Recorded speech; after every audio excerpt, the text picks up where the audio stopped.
Hello, hello, and welcome to The Connecting Point. I am Dr. Marcy, the facilitator of this discussion table today, and this is a place where creators connect to inspire, share ideas, and transform the world through raw, unedited talk. And today I am joined by I can say doctor now, Dr. James C. Birdsong Jr. And I'm not going to say too much about him, but I'll give, of course, the connecting point. Before we begin, I have to do that. And the connecting point here is Dr. Birdsong, who was not doctor when he first reached out to me, but he has since earned an honorary doctorate degree, which we'll talk a little bit about in a few moments. But he actually reached out to one of my schools to initiate a program there for the youth. I don't want to say the name of it yet, Dr. Birdsong. I want to let you talk more about it. But he wanted to initiate the program. And of course, I had to read through the documentation and to see what this program was about before I could put my stamp of approval on it. And I thought it was just such a wonderful program for our youth to be involved in. And so I reached out to Dr. Birdsong, and we've been in contact ever since. We talk almost every week, don't we, Mr. Birdsong? Yes, we do, Dr. Simmons. And good afternoon to you and all your viewers of The Connecting Point. Yes. It's a blessing and an honor to join with you on today. I really appreciate it. Well, I welcome you to this platform, and let's dive right on into who you are now. Okay. Okay. I told a little bit about you, but I want you to expound a little bit on who you are, where you're from, and where you are now. Wow, Dr. Simmons, again, thank you so much for having me on today. You know, God has truly blessed me over the years. You know, the public knows who I am and my background. But for those of you who's watching for the first time, I'm born and raised in Richmond, California. I'm from the San Francisco Bay Area, the Bay Area, Cali area. And those of you who's watching from the Bay Area, you know, if you San Francisco, Oakland, San Jose, in between, you know what I'm talking about. So, you know, I've been blessed, you know, by God. I was born and raised in Richmond, California, like I mentioned, and I come from a very predominant family who has a legacy in the music industry, known worldwide. But my father was the late Reverend James C. Birdsong Sr. My dad was a well-known minister, community activist in my hometown, and a gifted singer. And he had a chance to record during the golden age of gospel music. We're talking about back during the Sam Cooke days. The quartet age. Yes. Because my father growing up, my dad used to play those old LP records of them and sing their songs and so forth. So he didn't get a chance to record because my mom told me the story later on. And my dad was among the group that I call the icons of Richmond, California. You know, the ones like the elected officials, the city council, the pastors, the educators, all those people were influencers in the Black community in the city of Richmond. They were respected. They really were respected. So my father died in 1997 during my last week when I was in my high school 11th grade year doing finals. I was going to go visit him for Father's Day, but he died Sunday at the age of 58. But before he died, Dr. Simmons, he said to me, son, you're going to be a famous man someday. And his words came true. He knew it. And that's what people told me. They knew my dad. And my mom is Belinda Germany Birdsong. She lives right here in the Atlanta, Georgia area. And me. Close where I live. Yes, Yes. yes, yes, and I attended Fairfield High School, graduated in 1998 at Fairfield High School in Fairfield, California. You know, I still everybody back there remembers me, and they still waiting for me to come back to do something major, which I'm gonna do after the pandemic in the clip, which was gonna go national. And then God blessed me to move to Atlanta with my mom in 2005. And then the next year, I wrote at Beulah Heights University and earned my Bachelor of Arts in Biblical Education 2 weeks before my 30th birthday in 2010. And then, I did some graduate course studies. But last year, I received my graduate certificate diploma at the University of Phoenix in marketing, and I'm doing another one in project management. And then recently, I was blessed to receive an honorary doctorate of Scarce Music from the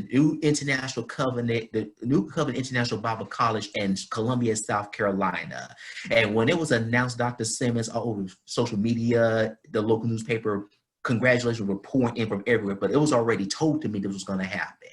So I'm in the gospel music industry. I'm a singer-songwriter, and plus I wrote a memoir back in 2017, which received major attention, and God opened up doors for the book, for my testimony, to share my story of overcoming redemption on multiple media platforms, from Babby Mason's show, Cornerstone Television, Atlanta Live, and others, even out of the United States. So the blessings keep pouring, and I've been blessed to receive numerous awards. I just been recognized by the United States House of Representatives with the Congressional Record.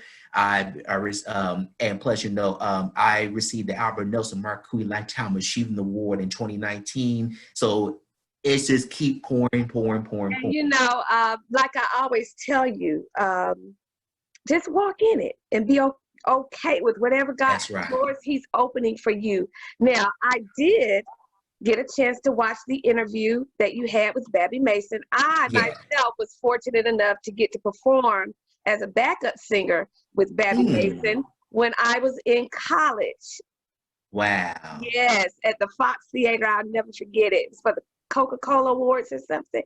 But I watched the interview, and something that intrigued me about you that I didn't know is What's that? you are a miracle baby. Yes, and I've been blessed to tell this testimony all over the world, and it blessed so many, and it's still being told. Like most of us in the Black community, I was raised in the church. My family roots are Baptist, but I was brought up in the Church of God in Christ Apostolic denominations. And Dr. Simmons, you know about the Kojic and Apostolic? Yes, speaking in tongues, shouting and dancing, and Holy Ghost and all that. So I was brought up in there. But when I was about 13 months old, I was still living in Richmond, California at the time. My parents noticed something wasn't normal with me, because when a baby begins to grow to an infant, to a toddler, they begin to develop and everything like that. But my mother told me years ago, I didn't learn this until I was 10 years old. She was saying, James, you was having difficulty speaking, you will hum. But she told me the devil was attacking you because God knew he had a calling on your life. Trying to make you mute. Yes, but when the hand of God is on you, no devil in hell could stop you from pursuing that kingdom assignment. I know that's the truth. Yes. So my parents, even though I grew up in a loving home, had people coming over our house and all that, my parents was dealing with this situation. But my parents, like I said, I was raised in the church, and I come from a family of preachers and singers. The public knows this. Look at to what happened to me at 3 years old, Dr. Simmons. There was this pastor named Elder Robert Lee Crawford. He was a Church of God in Christ pastor. And he was living in Joliet, Illinois, which is south of Chicago. Him and his wife, the late Mother Betty Crawford, and Mother Crawford was my mother's mentor. They were real, real close. They came to my hometown to preach at a revival. He was in town to preach at a revival for a whole week. Now, this is in the 80s. I grew up watching Bishop G.E. Patterson. Yes, I remember G.E. Patterson. Yes, Lord, all on television. Yeah. So Elder Crawford was he was coming to my hometown to preach at a revival, but he ended up becoming the pastor of Now Faith Church of God in Christ, and that church on Nevin Avenue and 2nd Street in my hometown of Richmond, California. And so Pastor Crawford, he was an old school holiness pastor. He was old school. So God revealed my situation to him. And to my mother one day, he said, Sister Birdsong, if you receive Jesus into your life, get filled with the Holy Ghost and speaking in tongues. And that's what he told my mother. He said that God will hear your son to speak. Then he gave my mom divine instructions from the Lord to anoint his head and pray for him every night before he goes to bed. Because my mother was seeking God herself, even though my father was already established his name for himself in California. So back then, Dr. Simmons, I grew up, we were living in a 2-story, 5-bedroom Victorian house. Now, I told this story so many times. Our house was like the gathering place in my neighborhood. My mama had the house laid. If you would come over our house, she had the living room laid and everything. and all my friends in the neighborhood, they thought, oh, they rich. That's what they were saying about it back in those days, and so on and so forth. So we used to have church in our living room. The neighbors, the members of the church where Pastor Crawford was pastoring. So on this particular day, I can't remember everything. I was a baby, but I'm gonna tell you what I do remember. Mother Crawford was out of town. So they all gathered at our house again in Richmond, California. And they put me, this 3-year-old African-American boy, on the coffee table. And God's anointing came upon me, Dr. Simmons. My God, spoke in tongues at 3 years old. And my daddy says, I'm trying to hold you, but something told me to turn you loose. But so that was my journey, what God is having to do today. And after that happened, I had to go to public school in the special education program and so on and so forth. But I tell people, the young people, that God bless you with teachers. They saw greatness in me. They say, James, you're going to go forward in life. And some of those teachers, they retired now. I still talk to them to this day. They said, we're proud of you, James. So I went through all of that. And I remember after that happened, I'll be in my room upstairs. My parents will be by the doorway before dinner time. And I had a black toy Corvette. I love playing with that toy Corvette. And I would snap the wheels off, Dr. Simmons. And I would take all my stuffed animals and line them up there in church. And I'll be having church in that room every night before dinner time. Wow. Well, Dr. Birdsong, the reason I wanted you to give that testimony is because so often we overlook our special needs children. Yes, we do. And you don't know what or who they are going to become. Right. And so they have always been dear to me as an educator, because I'm able to see how music plays a vital role in their development. That's true. In whatever area, and I've had children on all ends of the autistic spectrum, children who can't speak like you couldn't speak when you were a kid. And I have seen music, though, speak a language to them that they always could understand. That's true. And with that being said, let's talk a little bit about how you now you're using music and the arts to impact the community, particularly the African American community. Yes. And yes. So let's talk a little bit about that program. Could you give the audience the name of the program that you and your organization has launched? Sure. Thank you so much, Dr. Simmons. In 2018, God gave me a vision to start an organization, but I'm going to go back to when I was 14 years old. By the 90s, everything changed in my household environment. My parents was going through, there was a lot going on, which in the divorce. I share all this in my memoirs. And so when I was 14 years old, my godmother, she's 81 years old. Her name is Luzanne. Watched me grow up. Still lives and she's the only one left in my neighborhood. I went to the store with her one morning, and she said, James, what you want to do? She wanted to know what I want to be when I grow up and what I want to do. And I said, I want to help our young people. So in 2018, it really hit me. So God led me to get the plans together to launch Birdsong Association of Broadcasting Arts, known as BABA. And And we officially launched in 2019. And what this organization is going to do, well, we do have a 501c3. We are recognized by the United States Internal Revenue Service as a nonprofit charitable organization. It's going to help our African American youth. We're based here in Atlanta, Georgia. We still new, but we're going to have operations in Los Angeles, California to serve Los Angeles, Riverside, San Bernardino County, and New York to serve the New York area. And what it's going to do is we're going to go with it from a national model. It's going to help our African American youth to pursue their dreams and careers in performing arts and media broadcasting. Next Tyler Perry's, the next Oprah Winfrey's, the next media broadcasters. Yes. The next Jermaine Dupri's, the next songwriters, producers, anything in the performing arts and media broadcasting. And this organization, we have various programs that will help them in those areas. And we're going to offer scholarship. We're going to offer 2 different scholarships annually to 2 high school students. One scholarship will be for a high school student that's going to major in performing arts. It could be drama, theater, in those areas. The other scholarship will be presented to a high school student that's going to go to mass media communications. But with our organization, it says I am a supporter of our HBCUs. And you and I talked about it. Yeah, we talked about it. Yeah, our organization is going to do a partnership with 39 of our historical Black colleges, particularly Morehouse, Clark Atlanta, and you know you're not going to leave my alma mater out. I already talked about that. I'm gonna get to it. And I'm gonna talk about Morris Brown. So we're gonna do all that, and then we're gonna do with the school districts. Our organization, we just got approval with the Atlanta Public Schools. We're gonna do the same thing with Los Angeles and with the 7 school districts there, and New York, and we're gonna have like mentors to come in to work with us, with the teachers and principals, to mentor our young people. Now the mentors, these are people like in the actual industry of media broadcasting. We're gonna do workshops. We're gonna do events. We're going to do an annual gospel concert every year that's going to go national. When the pandemic's in the clear, we're going to do it in Los Angeles. And speaking about Morris Brown College, I was talking to one of my former classmates I went to Beulah High School with, and she brought that up to me, and I talked See, that's the about Morris Brown College.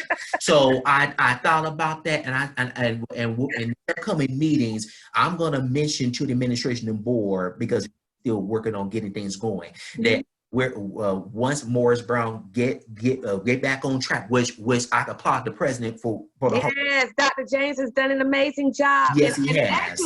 I actually reached out to him 2 days ago. Really? So he and I will make contact in the months to come, and by then I hope you have it together.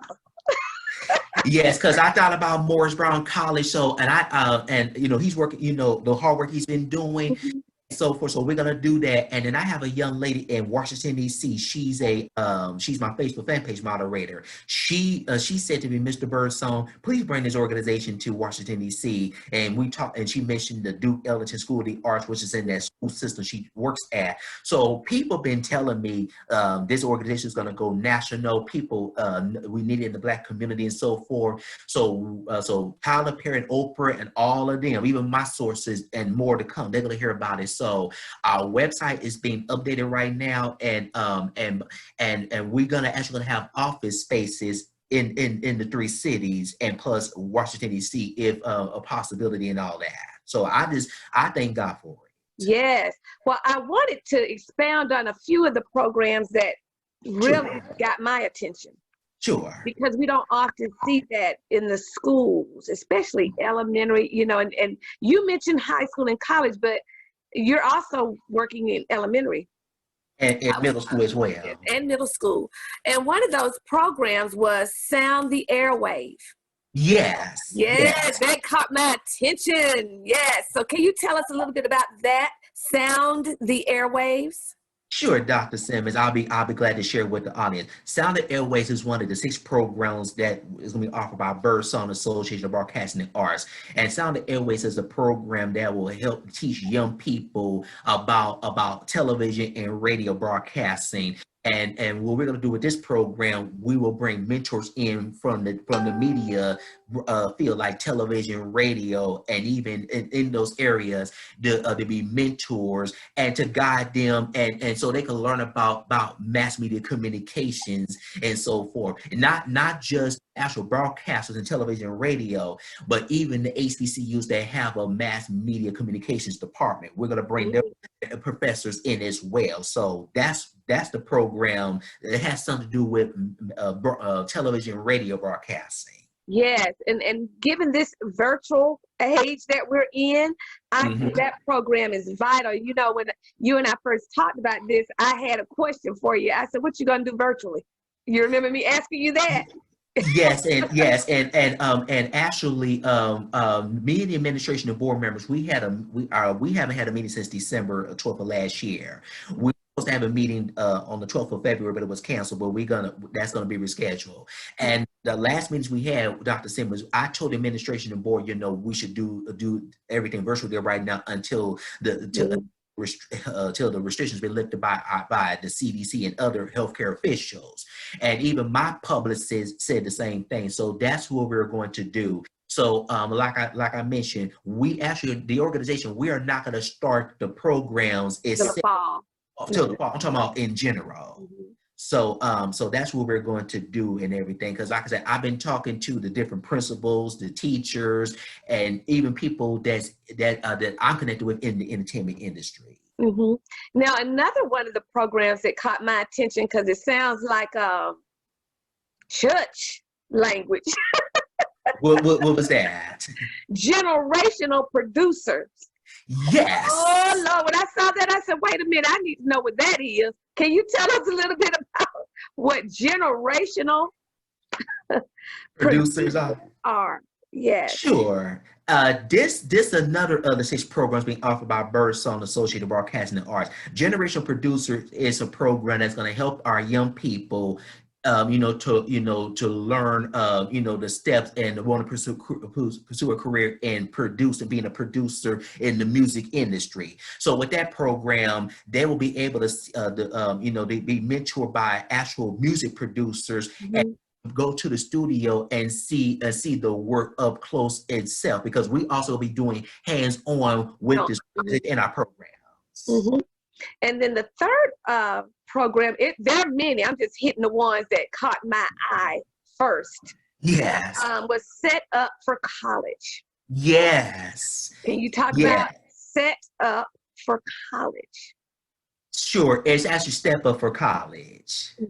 But I'm gonna explain what that is to the audience. Step Up for College is another program in our organization. It's for high school students who are preparing themselves to go to college. To major in mass media communications and performing arts. But with this program, this program we will bring in our sources from our HBCU partnerships to help with the process. But with this program, they have to go to one of the HBCUs that we're partnering with. So Step Up for College is preparing them so when they get ready to graduate and get a scholarship or be accepted at the HBCU, they already know what to expect. Okay.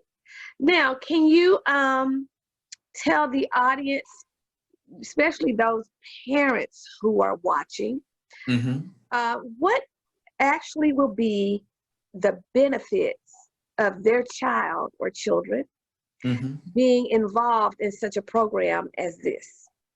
Sure. What the parents, what their children, what we expecting for the children, we all about mentoring and preparing them for be future leaders of tomorrow. See, me growing up as an 80s baby and a teenager in the 90s, they used to tell us all the time, you're the future leaders of tomorrow. So we're doing that same model that was applied to when I was growing up for them.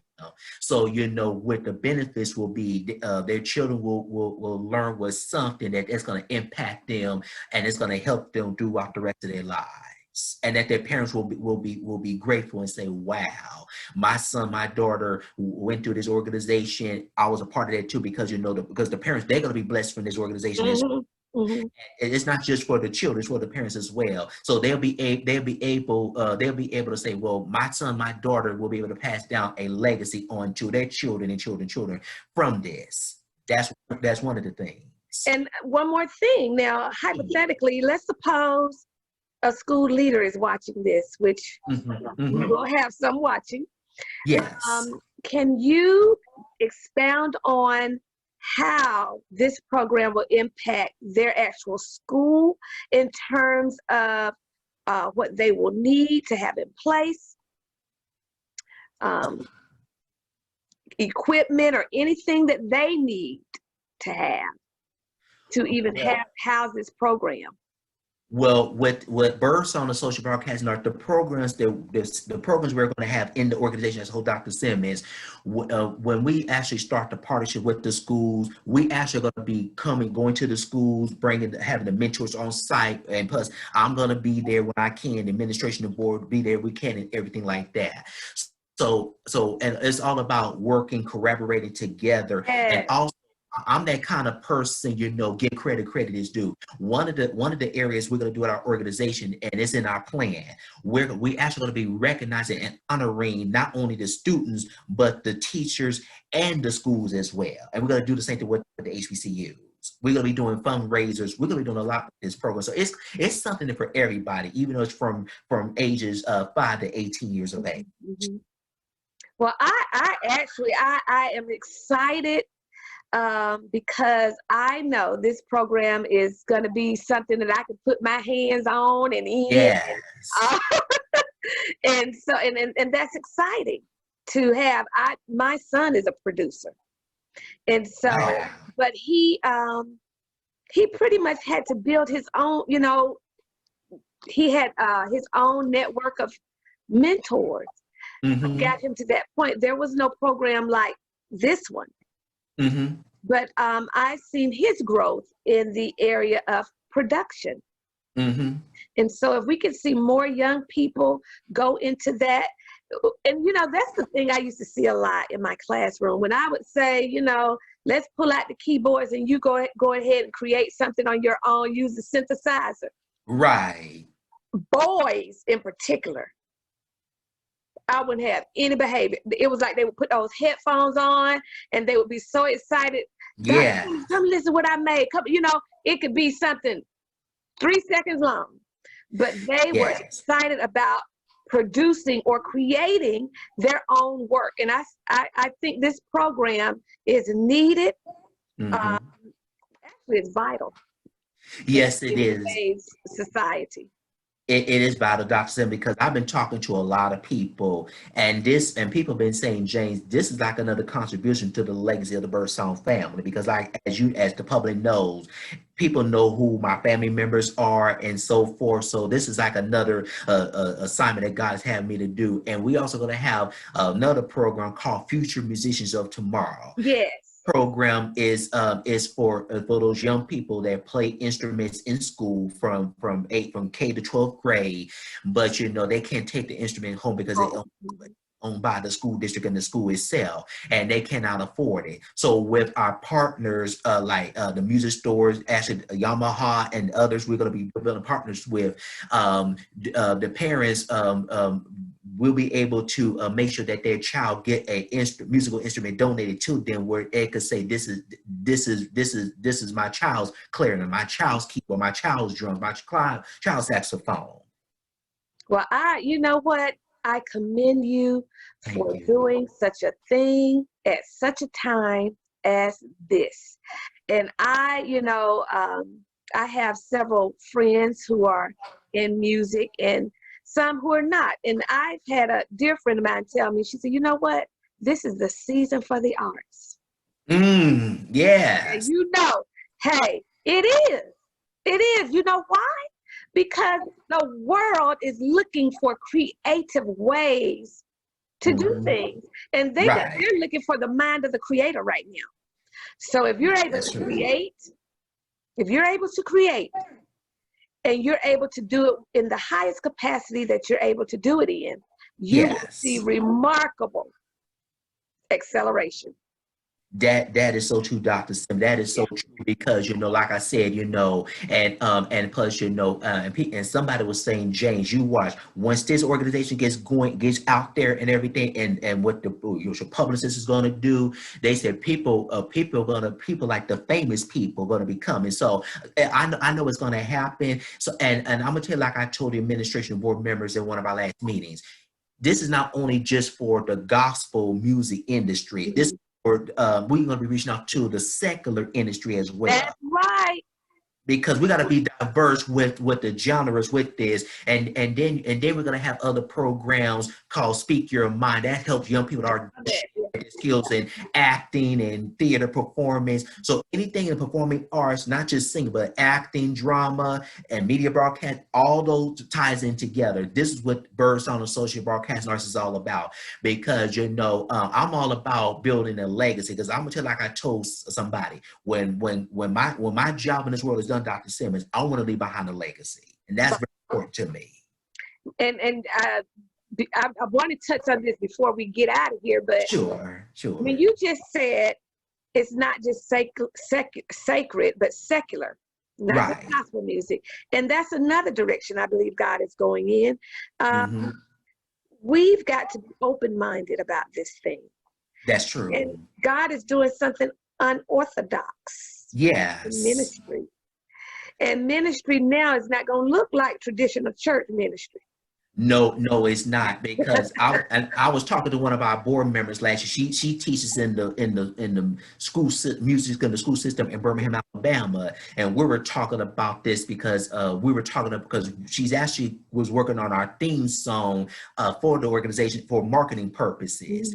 So we're going to be reaching out to the hip hop industry and all of that. But like I said, we based in Atlanta, Georgia, but we're going to have operations in LA and New York as well, and possibly the nation's capital. So it's gonna get out there. Well, I thank you so much, Dr. Birdsong. It's a pleasure. For your input, for your vision, and I support you. You already know that.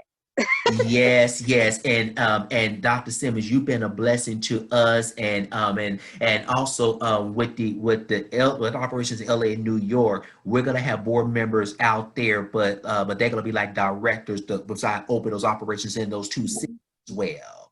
So the public gonna be hearing about this organization real soon, and I'm looking forward to it.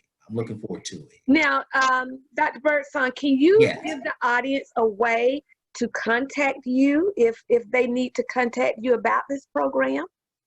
Well, sure. Like I said, our organization's website is being updated right now. So the website is not up right now because of that. But Birdsong Association of Broadcasting and Arts, we do have a Facebook page. It's Birdsong Association of Broadcasting and Arts.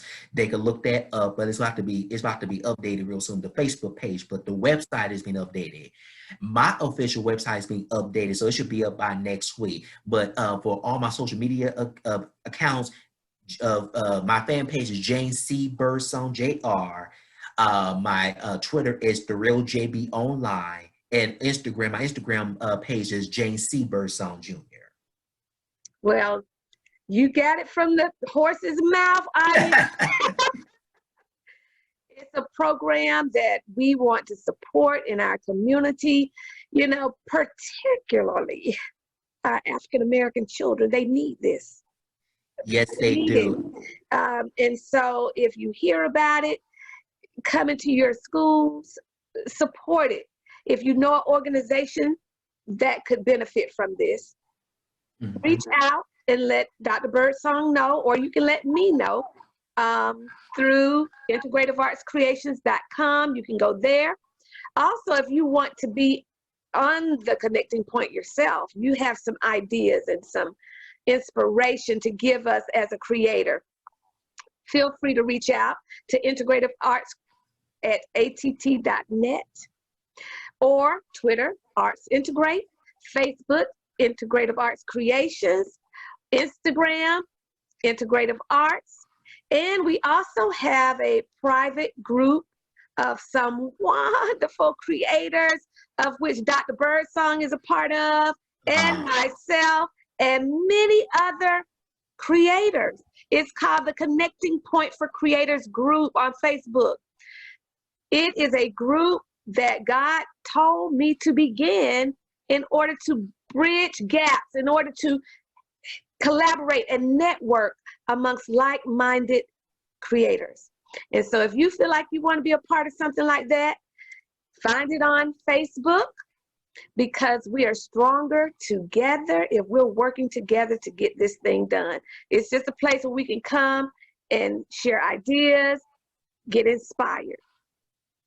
And so, Dr. Birdsong, Yes. I thank you again, and I look forward to our future. Yes. Likewise. Yes, because I'm sure we will be talking. Yes, and I have one more thing I want to share with the audience. Okay.